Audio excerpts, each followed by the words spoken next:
doing, homies? This reading is for anyone that is struggling with commitment.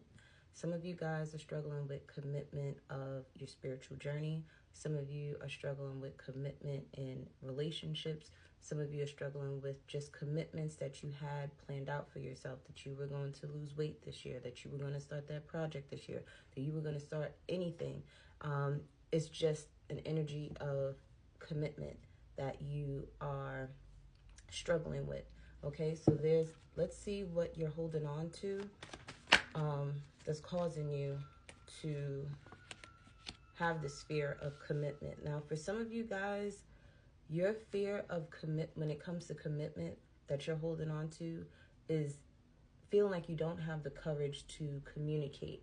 So many of you, if this is pertaining to a relationship, you don't have the courage to speak about your needs and your wants in a relationship. If this is pertaining to, you losing weight or gaining weight, you have the fear that people are going to start talking about you. If this has something to do with career, many of you guys may want to be public speakers or writers or just content creators, and you're afraid of what the public may say. The thing is, Spirit wants you to know that you need to continue to tell yourself that you can and that you will, okay? It doesn't matter what other people say. It doesn't matter the games that people play. When people talk, it's because it's something that's triggering them. People will talk about you because you're doing better than them. It's never people that are doing better than you that are going to be sitting around talking about you. It's always going to be the peasants. It's always going to be the hood boogers. It's always going to be someone that ain't doing what they're supposed to do that will be talking about you. It's always someone that's not doing the work, their shadow work and healing, that will talk about you healing and progressing in life. So I'm hearing, don't take those people seriously and their words.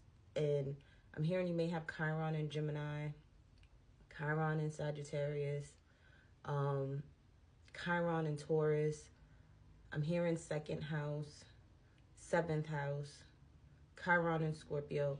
You may have some of those placements. You may want to check your Chiron placement in your natal chart where you're trying, because that's, if you want to know the tea about yourself or anybody else, the tea and the drama is in their Chiron placement. Okay.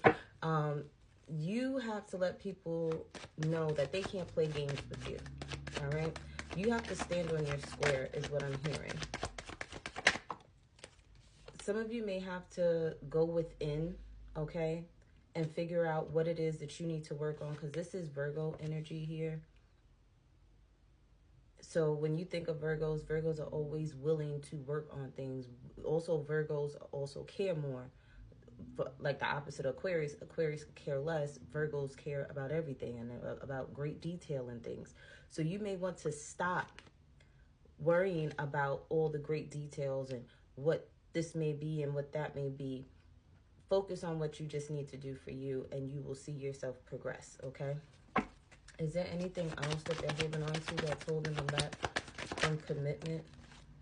Some of you, third-party situations are holding you back from commitment.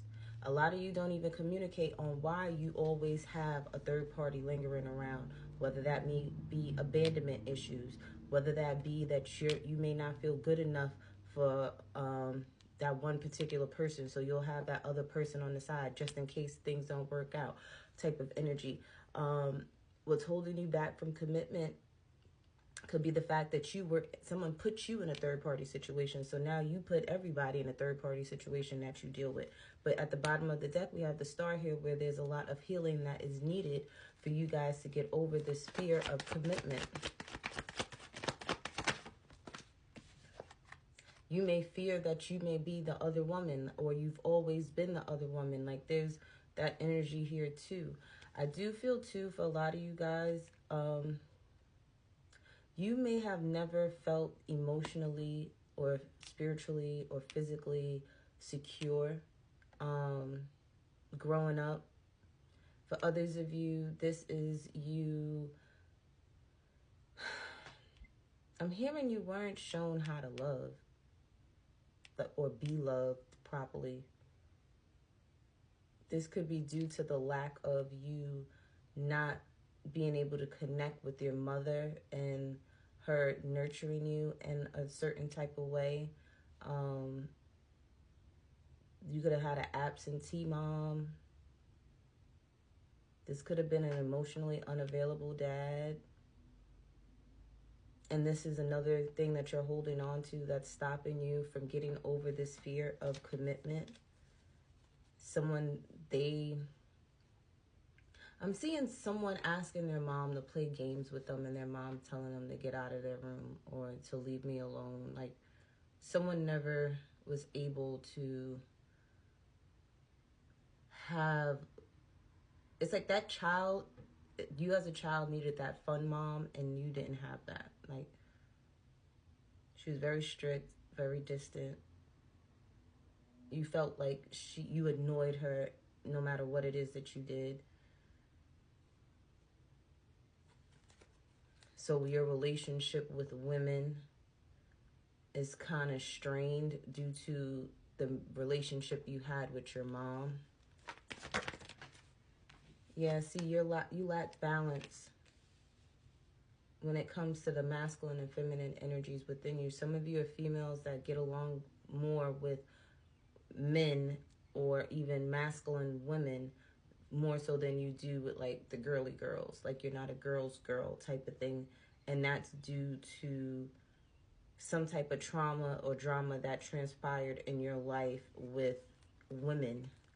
Maybe they disappointed you, whether it was your mom, a mother figure. Someone may have done you wrong growing up. See, that healing card, the star card, keeps coming out. Yeah, but Spirit wants you to take that leap of faith and heal the inner child within you. Whether you're male or female, there's the feminine side of you that needs to be healed. You need to find a path, a direction on how you're going to heal. So you may want to start with from when the ages of 1 to 5, what went on, if you can remember from the ages of 1 to 5, was anything triggering? Was there any drama there? Then go from 5 to 10, and you start from the bottom up and work through those emotions. Some of you guys, you may need to heal through physical activity, especially if you have like a fire Mars. You can do kickboxing, you can do martial arts. That's a way of you feeling more protected, you protecting yourself in some way, shape, or form. You physically being fit is another form of you protecting yourself. And it also balances you out. It also grounds you. For others of you, you may have had to heal from a fire sign, Aries, Leo, Sagittarius. There's Gemini here, there's Libra here, there's Virgo here, there's Cancer, Scorpio, Pisces here, okay? Many of you may have, I know for me, I grew up without my biological mom, and I was raised mostly by my father, and then I also had, my stepmom, my grandma, and things like that, but there was an abandonment wound, from a very early age that I had to work through and still working through.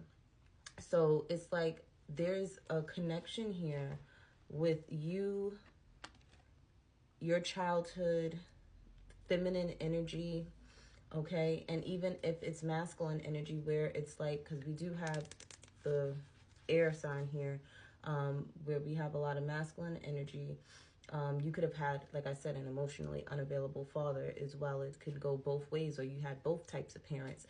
But there's a need for discipline for you to work on these things so that you can move past your commitment issues.